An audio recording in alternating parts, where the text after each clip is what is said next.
Bonjour les amis, on va changer un peu de sujet, hein. On va parler d'un concept que j'aime bien. Je vous avais promis d'en parler, hein.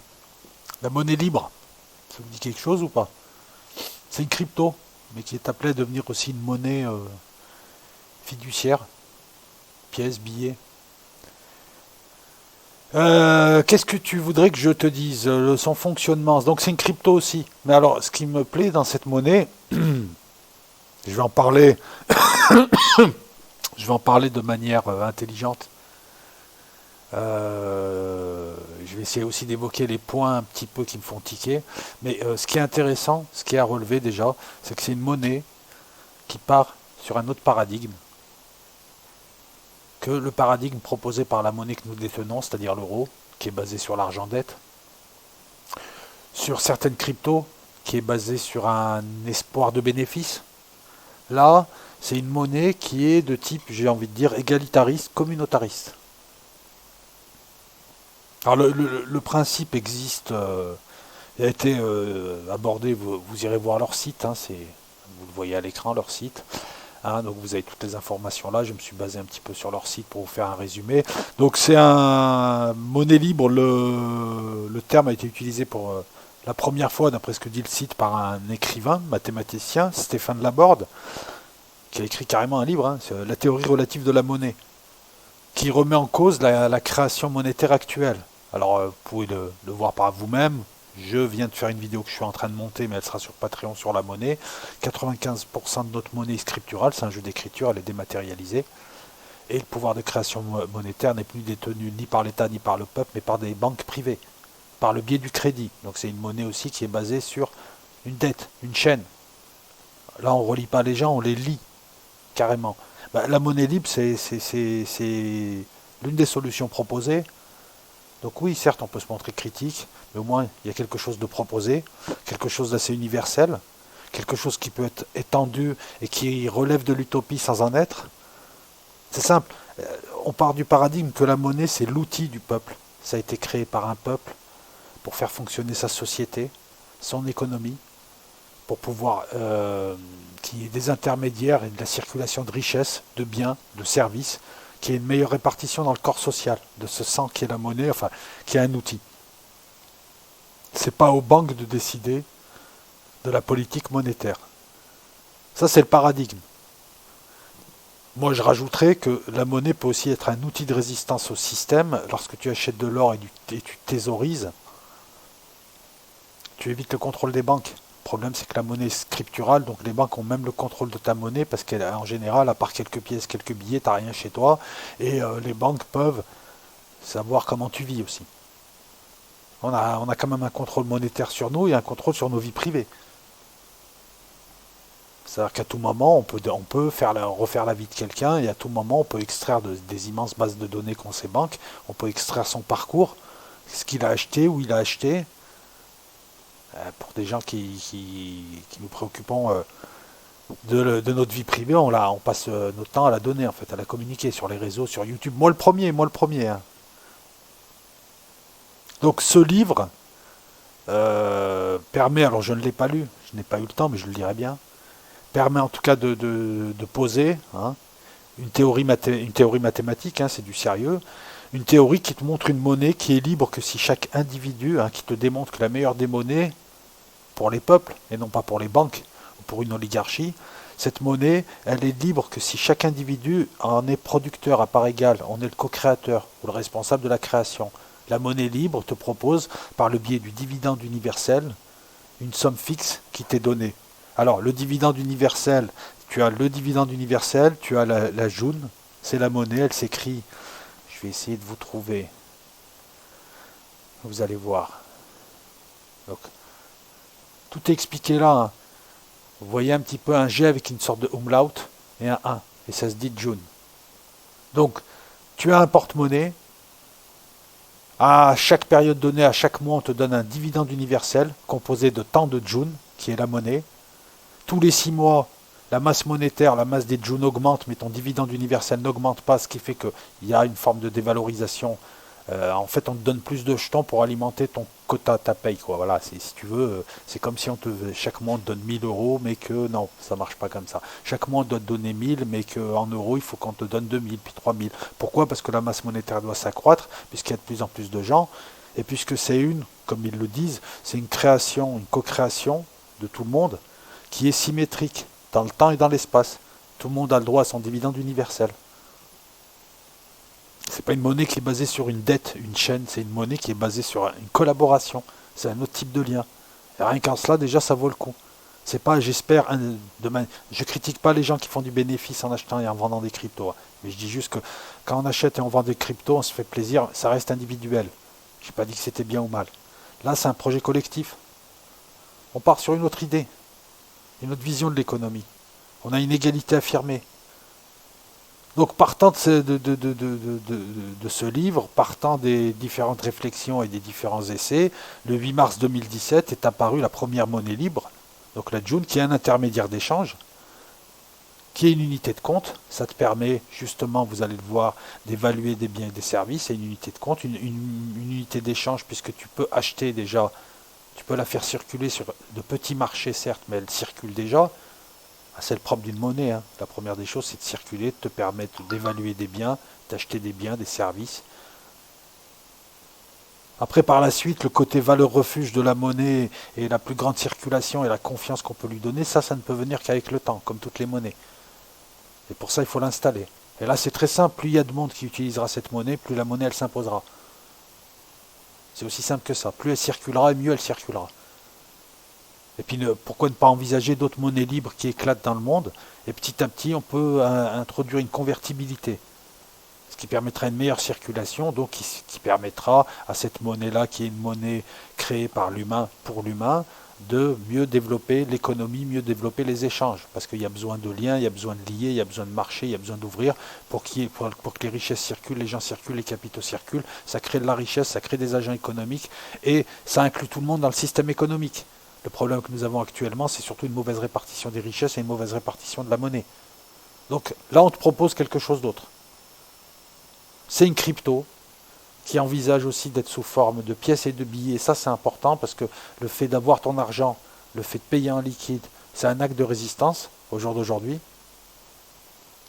C'est une crypto qui s'inspire non pas de la blockchain, qui est un système comme un autre, hein, qui est très bien, même s'il est énergivore et polluant, hein, parce que est-ce que la blockchain peut absorber les quantités phénoménales d'échanges qu'il y a dans le monde à l'heure actuelle sans que le système pète, sans qu'il faille mettre 15 centrales nucléaires autour de chaque site? Je ne sais pas. C'est le problème de ces cryptos. Là, on utilise un autre système, on utilise le système de la toile de confiance. C'est un système qui a été créé en cryptographie. Vous voyez, crypto, mathématiques, nombre premier, tout ça intervient là pour de l'économie. Juste avant de vous parler de la toile de confiance, j'ai envie de vous dire, voilà, c'est expliqué sur leur site, mais il y a la toile de confiance, c'est simple, on en parle même sur Wikipédia, vous voyez, ceux qui veulent voir mes sources. Il y a des sites qui permettent aux détenteurs de dividendes universels, de monnaie June. Il y a le site géchange.fr où des gens proposent des biens, des services, des créations, des choses qui permettent à cette monnaie d'exister. Elle a son marché de biens et services. Alors ça reste encore des petits marchés locaux. Je vais essayer de te trouver une carte. Tu as des vidéos, voilà. La carte des utilisateurs, des membres. Il y en a 2500 à l'heure où je te parle. Il y en avait 100 en 2017. Il y en a 2000 en mai 2017. Il y en a 2500. La réussite d'une monnaie, c'est son utilisation. Plus elle circule, mieux elle circule. Mais c'est amené à grandir. Et le projet, il est de faire grandir ces communautés dans lesquelles, composées de gens avec lesquels tu peux échanger en June. Tu as un site, le site J'échange, tu as un site d'annonce. Tu as tout un tas d'initiatives locales. Bon, la plupart des gens, tu remarqueras, sont en Occitanie. Toulouse, Montpellier. Est-ce que c'est l'Occitanie aussi? Je ne sais plus. Voilà, au-dessus, 68, là, ça doit être quoi? C'est Carmaux, ça? Non, ou c'est Montauban, je sais pas. Je sais pas trop, non, Montauban, ça doit être là, moins que ce soit Agen qui est là, je sais plus. Bref, voilà. Je t'invite à aller sur le site. Déjà, parce que ce sera mieux expliqué. Et puis, Ça te permettra d'avoir les liens qui te permettront de poursuivre la piste. De 26 groupes, 2476 annonces. Ça fait pas beaucoup, mais oui, mais ça commence. Et là, tu prends aucun risque. Là, tu mets pas d'argent. Là, c'est un projet participatif. Là, ça laisse la place à chacun. Là, que tu sois riche, pauvre, grand, petit, bègue, rouquin, ce que tu veux, tu as toujours quelque chose à proposer. Donc tu existes en tant qu'humain. Tu existes parce que tu as toujours un bien ou un service à proposer. Tu appartiens à une communauté et tu as... Voilà. Il y a un côté égalitariste, il est vrai, qui est intéressant. C'est plus qu'une monnaie, c'est un projet, c'est une mise en relation des gens. Qu'est-ce que je pourrais rajouter d'autre? Ouais, je vais pas parler des portefeuilles électroniques que tu peux avoir. Les logiciels sont Cesium, Sakia, Silcash, ça rien que je te les nomme, c'est sur le site. Par contre, ce qui est intéressant, c'est qu'il n'y a pas de monnaie centrale, d'autorité centrale qui régule tout ça. Ça fonctionne comme le système de la blockchain, c'est-à-dire que c'est des particuliers. On a ce qu'on appelle des nœuds serveurs. Chacun a un portefeuille électronique. Il y a des logiciels qui gèrent l'émission et la gestion des transactions. C'est automatique. Il y a le processus de la toile de confiance qui est un processus qui a été, c'est un concept de cryptographie créé en 92 qui ne s'appelle pas toile de confiance. Le terme est arrivé en 94, Web of Trust, qui permet de vérifier en fait entre une clé publique, un acte d'achat et la signature de celui qui le fait. Voilà, il y a un système comme ça où tu peux te faire certifier par des gens. Tu peux décider que d'autres utilisateurs peuvent certifier tes actes. C'est un système de clé publique, clé privée. La clé publique sert à chacun à émettre, à faire un acte, une action. La clé privée te sert à toi à déchiffrer seulement tes messages. Je te laisse aller voir. C'est pas intéressant de rentrer dans le détail là. Ce sont des mécanismes de cryptographie classiques. C'est le système de la clé publique, la clé privée. Mais ce qu'il faut retenir, c'est qu'il n'y a pas d'autorité centrale qui vérifie tout ça. Que l'informatique est décentralisée. Et c'est un petit peu comme le système de la blockchain. Tu as des gens qui interviennent, mais ils sont un peu partout. Ça crée des nœuds serveurs. Et qu'il y a des tiers qui peuvent attester de la validité de tel ou tel acte. C'est bien ta signature numérique, parce qu'ils sont dans la signature eux-mêmes. Voilà, donc il y a des sécurités, il y a une décentralisation, il y a le côté... Alors moi j'ai quelques réserves, mais bon, je trouve déjà que c'est un procédé qui est bien plus optimiste, qui est bien plus... révolutionnaire, qui est bien plus anticapitaliste, mais anticapitalisme, je ne sais pas comment tu le dis, mais quand on parle d'anticapitalisme, on parle de l'anticapitalisme financier qui tue, qui broie des gens, qui broie des sociétés. On ne parle pas du capitalisme qui nous permet l'ordinateur, qui nous permet d'échanger, de vivre dans une relative, un relatif niveau. Voilà, ne pas mélanger aussi. Non, mais je le précise aussi, parce qu'il faut toujours préciser. Hein. J'ai quand même quelques questions. Moi, je vois la monnaie libre comme quelque chose de bien. Il y a quelque chose qui me dérange. Alors c'est moi qui me pose les questions. Je n'ai pas forcément la science infuse. J'ai pas dit c'est pas bien, on peut pas le faire. Je me pose juste une question. C'est un peu comme le revenu universel. Si tu donnes à chacun une certaine somme pour qu'il puisse consommer, échanger, ok. Mais qui produit la richesse? Qui se lève le matin pour travailler? Imaginons par exemple, voilà, c'est comme le revenu universel où on envisage. Parce que le revenu universel, ce n'est ni plus ni moins que les allocations que nous touchons déjà, qui sont données sous réserve de certaines conditions. Mais il y a déjà ce revenu universel ou monnaie libre, on n'est pas loin si on veut voir les mauvais côtés du pain, des jeux du cirque. On calme les gens, on leur donne de l'argent pour qu'ils puissent consommer. Mais qui va fabriquer, qui va se lever le matin? Parce que le revenu universel, c'est pareil. On va donner de l'argent aux gens, mais il y en aura, t'inquiète, qui continueront à travailler. Je doute fort qu'il y ait des gens qui, en touchant 800 ou 900 euros de revenu universel, se lèvent le matin à 5 heures pour aller travailler et faire du ménage, par exemple, en hiver. Je ne pense pas que ce soit une passion, ça. Je n'y crois pas. Que le type devienne sculpteur ou poète ou continue à faire de la peinture en bâtiment parce qu'il aime bien construire des maisons, il aime bien peindre, je veux bien le croire. Mais il y aura moins de gens qui produiront cette richesse. Cette richesse, il faut bien la faire, c'est bien manufacturé. Donc trop d'égalité peut aussi tuer le reste, c'est-à-dire que plus personne ne fait rien, et puis au bout d'un moment, il n'y a plus rien à échanger. Il y aura un appauvrissement des sociétés, où les gens n'auront que l'essentiel. Enfin, que l'essentiel non, même moins. Il n'y aura pas, je vous rappelle que le capitalisme et l'émulation, le fait de devoir produire quelque chose vis-à-vis de la société pour obtenir un travail, a permis, donc l'émulation a permis la compétitivité, la technologie. Donc c'est une question que je pose. Si c'est le seul paradigme, c'est très très bien. Moi je pense comme monnaie alternative, comme monnaie voilà, alternative au système pour ceux qui veulent, mais comme monnaie qui s'imposerait dans un cadre plus global, le cadre d'un pays, le cadre même d'une économie mondiale, il y a ce problème de l'informatique, ce ne sont pas des techniques, des systèmes, que ce soit la blockchain ou la toile de confiance, qui puissent être utilisés dans une économie globalisée, qui est la seule productrice de richesse, on est là pour la réformer, et dans une économie avec des volumes aussi faramineux de vente, d'achat, de circulation.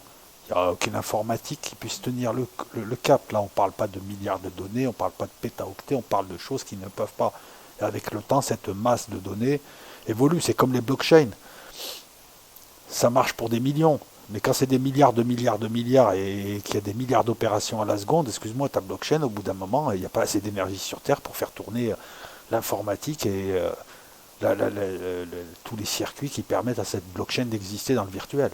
C'est une question technique. Hein. Peut-être qu'il y a des réponses. Hein. Peut-être que je me trompe. Hein. Donc voilà, je la pose à ceux en tout cas qui pourraient m'en dire plus hein, en commentaire. Ce côté j'obtiens de l'argent ex nihilo comme ça me rappelle le revenu universel. Ouais, et puis ça me rappelle la création de monnaie par crédit. C'est ça moi qui m'ennuie. La monnaie, c'est comme la géométrie, on part sur des axiomes. Mais il faut les créer, ces axiomes. C'est quelque chose qu'on crée nous. C'est pas un truc marqué sur le marbre, marqué depuis la naissance de l'univers, c'est marqué là sur le fronton, sur le ciel. Il faut faire comme ça et c'est comme ça la vérité. Non, là, il faut. Sur quoi on base la monnaie? Qu'est-ce que la monnaie? Un outil, une forme de confiance. Elle est basée sur quoi? Tu peux pas inventer de la monnaie pour de la monnaie, sinon on a tous 20 milliards sur notre compte. Ouais, mais ça change rien. Elle doit s'appuyer sur un réel, sur une réalité. Là, il y a une réalité qui est la participation, que les gens sont en lien. Mais est-ce que ça suffit? Deuxième petit bémol, c'est est-ce que ça s'adapte à tous les marchés? Je ne pense pas. Il y a des marchés, techniquement, c'est compliqué de payer avec ce genre de monnaie. Par contre, pour le quotidien des gens, oui, je pense que c'est quelque chose de bien. Si tu veux créer aussi une grande communauté, c'est le type de monnaie aussi qui peut être intéressant, mais on peut la faire sans la forme crypto, sans la forme numérique. Je ne sais pas, en cas de chaos économique, recréer une communauté, recréer une monnaie. Mais imagine, tu recrées une monnaie, une communauté après un crack, après tout un tas d'événements et qu'on est dans une civilisation post-apocalyptique, genre on est 500. Les gens, tu vas dire, voilà, on aura le droit tant de mois, tant de tickets, tant de... En fait, ce qu'on te donne là, c'est la possibilité de consommer. C'est ça, en fait, la monnaie. La monnaie, potestat, pouvoir, c'est on te donne le pouvoir de faire quelque chose. On est dans une société d'argent. L'argent, c'est un pouvoir. C'est le pouvoir d'acheter ou de ne pas acheter. Mais c'est un pouvoir que j'ai, que je peux garder en suspens, valeur refuge, dans la poche. Je sais que c'est facilement liquidable. Là, c'est pareil. Mais on te donne un pouvoir de consommer, de vivre. Mais en fait, ta monnaie libre, c'est comme si on te donnait des droits sociaux, que tu as un toit minimum, que tu aies tant de bouffe tous les mois minimum, que tu aies tant de chaleur, tant de sécurité, parce que tous les humains doivent avoir ça. Mais j'ai envie de dire, il faut qu'il y ait un deuxième étage à la fusée. Donc elle s'inscrirait comme premier étage. Mais il y aurait un deuxième étage pour ceux qui voudraient plus, qui voudraient des belles maisons, des belles voitures, des belles bibliothèques, des belles lettres, des beaux voyages, des ce que tu veux. Et eux devraient participer au système d'une autre manière. Et là, on rentrerait dans le système dit capitaliste. Puis ça existe déjà, c'est les revenus sociaux, c'est le filet social. Il est ce qu'il est. Qu'est-ce que je pourrais te dire d'autre? Ouais, c'est un mi-chemin entre l'égalitarisme communautaire, l'assistanat et la responsabilisation de l'homme. Donc en fait, c'est toujours pareil, c'est quelque chose qui peut être très bien, mais tout dépend comment c'est fait, ça peut être le pire cauchemar. Voilà, ça peut être tout le monde est riche, mais personne n'est riche, l'école des fans. Tout le monde a 20 sur 20, tout le monde a gagné, personne n'a gagné. Voilà, moi je vous invite en tout cas à aller voir un petit peu ce qu'est cette monnaie libre. Le concept est vraiment très intéressant. On ne peut que louer l'initiative. Voilà, on a des gens qui se servent de la technologie pour proposer un projet à visage humain. On se sert de la crypto-monnaie. On se sert de technologies comparables à la blockchain. Bon, là, c'est la toile de confiance, mais c'est des technologies comparables. On se sert de la modernité et on se sert du système pour relier les gens plutôt que les lier. Plutôt que les lier à un éventuel bénéfice. Ça reste toujours quelque chose de très capitalistique, très capitaliste, très financier. Plutôt que de les lier à une dette, à un crédit, plutôt que de les lier à quelque chose, on les relie là les gens. On relie des gens. Rien que pour ça, je trouve que ça vaut le coup. Donc voilà, allez voir, je vous avais promis d'en parler, j'en ai parlé. La monnaie libre, la June.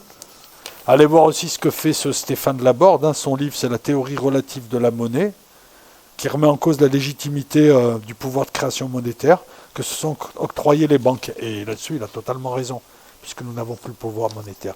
Voilà, petit pouce bleu si tu as envie, petit commentaire, soit pour me dire ouais je connais déjà, c'est comme si c'est comme ça, soit pour me dire ouais là non, ce que tu as dit là c'est pas exactement ça, soit même s'il y a parmi vous des gens qui utilisent déjà cette monnaie et qui aimeraient venir en parler en live, même une demi-heure en live, vous êtes les bienvenus. Hein. Moi j'organise un live pour en parler.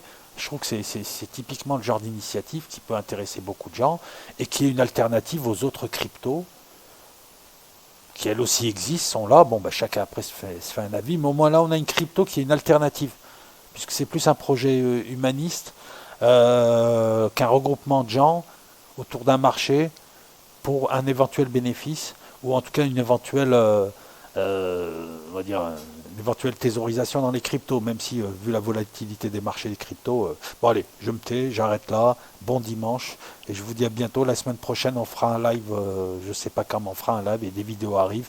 Vidéo sur la monnaie beaucoup plus complète, beaucoup plus renseignée, et en cours de montage cette nuit ou demain sur Patreon. Je vous remercie, on est de plus en plus nombreux sur Patreon. Je suis content que la qualité du travail vous plaise. Je vais poursuivre comme ça et je vais encore monter de niveau sur les prochaines vidéos. Voilà, encore plus d'illustrations et peut-être un jour envisager même un dossier écrit qu'on peut télécharger.